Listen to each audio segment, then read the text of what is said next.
اس سے بڑا احسان فراموش کون ہو سکتا ہے؟ جو اللہ نے ہمیں اتنی عزت دی، ہمیں اتنے نعمتیں دی، اور ہم اس کا شکر ادا نہیں کرتے، نماز بھی نہیں پڑھتے، بہانے نکالتے۔ اللہ تعالیٰ فرماتے ہیں سورہ نساء میں، سورہ نمبر 4 آیت نمبر 101 میں،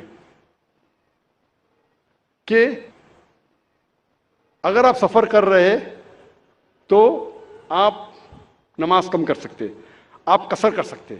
اگر آپ سفر کر رہے ہیں تو ظہر، عصر اور عشاء کے 4 رکعت آپ 2 رکعت کر سکتے۔ اللہ نے آپ کو آسانی فرمایا ہے۔ آسان کرنے کے لیے جب آپ سفر کر رہے آپ آدھی کر سکتے، 4 رکعت کو 2 رکعت کر سکتے۔ اللہ تعالیٰ فرماتے ہیں سورہ نساء میں، سورہ نمبر 4 آیت نمبر 102 میں، کہ اگر جنگ کی حالت میں آپ ہے، اللہ کے رسول سے فرماتے اللہ پھر بھی نماز پڑھو، آپ ایک گروہ کو لو اور اپنے ہتھیار کے ساتھ نماز پڑھو، اور دوسرے گروہ کو احتیاط برتنے کے لیے رکھو۔ آپ کی نماز جب پوری ہو جائیں گی تو پہلی گروہ گارڈ کرے اور دوسری گروہ نماز پڑھے۔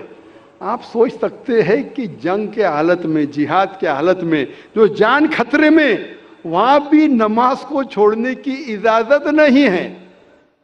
آپ کی جان خطرے میں، نماز کا وقت ہو گیا، آپ نہیں کہہ سکتے ارے بھائی میں جہاد کر رہا ہوں، لڑ رہا ہوں، ابھی کیا نماز پڑھوں۔ جہاد کی حالت میں بھی نماز پڑھنا فرض ہے۔ ایک گروہ نماز پڑھے ہتھیار کے ساتھ، دوسرا گروہ دیکھ بھال کرے کہ کوئی دشمن ہم پہ حملہ نہ کرے۔ پہلا گروہ نماز پڑھ کے فارغ ہو جائے گا، دوسرا گروہ نماز پڑھے اور پہلا گروہ دیکھ بھال کرے کہ کوئی حملہ نہ کرے۔ اگر آپ کو ہتھیار اٹھانے کو مشکل پیش آ رہی ہے یا بارش ہے تو آپ ہتھیار کو نیچے رکھ سکتے، لیکن پھر بھی احتیاط برتو، شاید دشمن آپ پہ حملہ کرے۔ جنگ کی حالت میں جب نماز ترک کرنے کی اجازت نہیں ہے، نماز چھوڑنے کی اجازت نہیں ہے، تو آپ سوچ سکتے کوئی بھی بہانہ نہیں چڑھے گا نماز نہیں پڑھنے کے لیے۔ اللہ تعالیٰ فرماتے قرآن مجید میں، سورہ بقرہ میں، سورہ نمبر 2 آیت نمبر 239 میں، کہ اگر دشمن آپ کے پیچھے ہے تو آپ نماز چلتے چلتے بھی پڑھ سکتے ہیں، سواری پہ بھی پڑھ سکتے۔ اگر دشمن آپ کے پیچھے، آپ رک کے نماز نہیں پڑھ سکتے، رک کے نماز پڑھو دشمن حملہ کریں گے، تو چلتے چلتے نماز پڑھو، سواری پہ، اونٹ پہ، گاڑی میں نماز پڑھ سکتے۔ لیکن جب آپ محفوظ جگہ پہ پہنچو تو پھر آپ جس طریقے سے اللہ کے رسول نے فرمایا اس طریقے سے نماز پڑھو۔ اللہ تعالیٰ فرماتے ہیں سورہ نساء میں، سورہ نمبر 4 آیت نمبر 103 میں، کہ جب آپ کو کوئی تکلیف ہے، سفرنگ ہے، بیماری ہے، کھڑے رہ کے نماز نہیں پڑھ سکتے، بیٹھ کے پڑھو۔ بیٹھ کے نہیں پڑھ سکتے تو سائڈ پہ لیٹ کے پڑھو، لیکن نماز پڑھو۔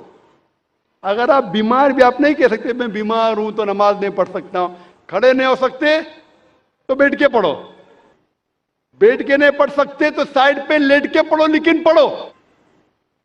اللہ کے رسول فرماتے صحیح بخاری میں جلد نمبر 2 حدیث نمبر 218 میں، ایک شخص جس کو ہیمورائڈز ہوتا ہے، پائلز ہوتا ہے، وہ آتا اللہ کے رسول کے پاس، اور اللہ کے رسول فرماتے کہ اگر آپ نماز کھڑے ہو کے نہیں پڑھ سکتے تو بیٹھ کے پڑھو، بیٹھ کے نہیں پڑھ سکتے تو کم از کم سائڈ پر لیٹ کے پڑھو۔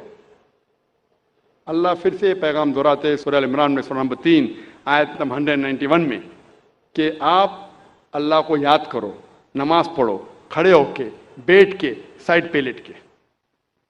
نماز نہیں پڑھنے کا کوئی بھی بہانہ نہیں چلے گا، نماز پڑھنا فرض ہے۔